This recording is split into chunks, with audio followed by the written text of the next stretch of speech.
जय श्री कृष्णा, राधे राधे। जय श्री वल्लभ प्रियजनों, दास का प्रणाम स्वीकार करें।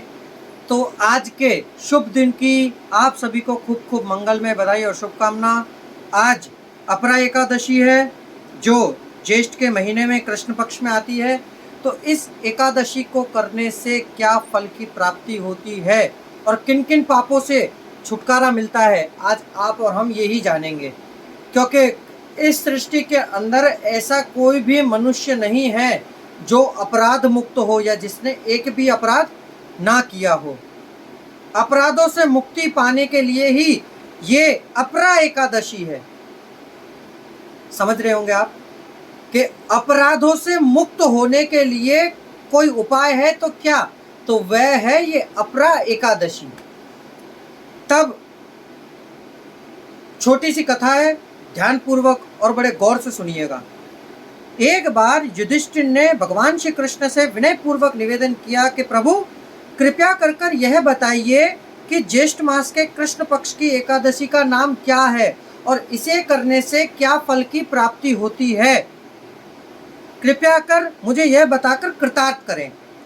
उत्तर में भगवान श्री कृष्ण ने कहा कि राजन, ज्येष्ठ मास के कृष्ण पक्ष की एकादशी का नाम अपरा एकादशी है।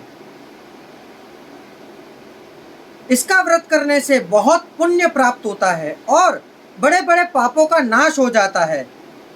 कौन कौन से बड़े बड़े पाप, तो सुनिएगा। ब्रह्म हत्या और अपने गोत्र के किसी प्राणी की हत्या करने वाला इसके व्रत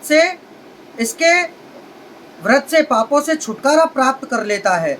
गर्भ में पल रहे बालक की हत्या करने वाला, दूसरे की निंदा करने वाला तथा पराई स्त्री से संभोग करने वाला पातकी भी इसके व्रत के पाप से मुक्त हो जाता है।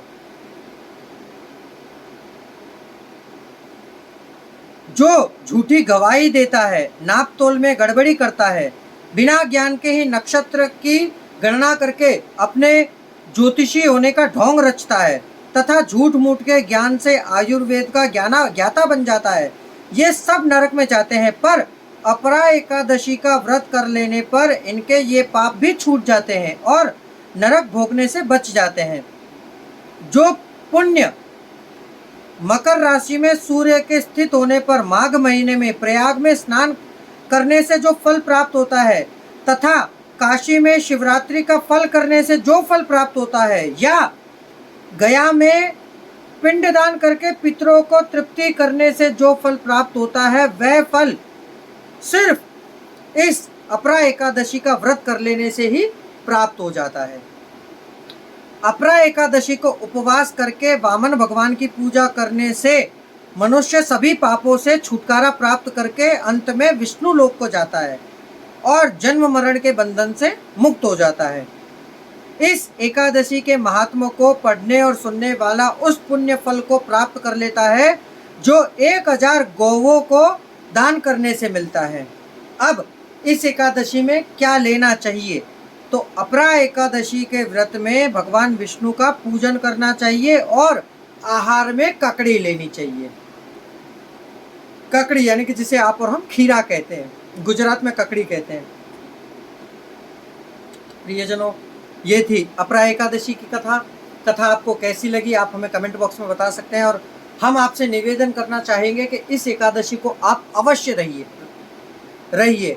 इसको क्या, हम तो कहते हैं साल में सिर्फ 24 और अधिक मास की 2 एकादशी यानी कि 26 एकादशी आती हैं।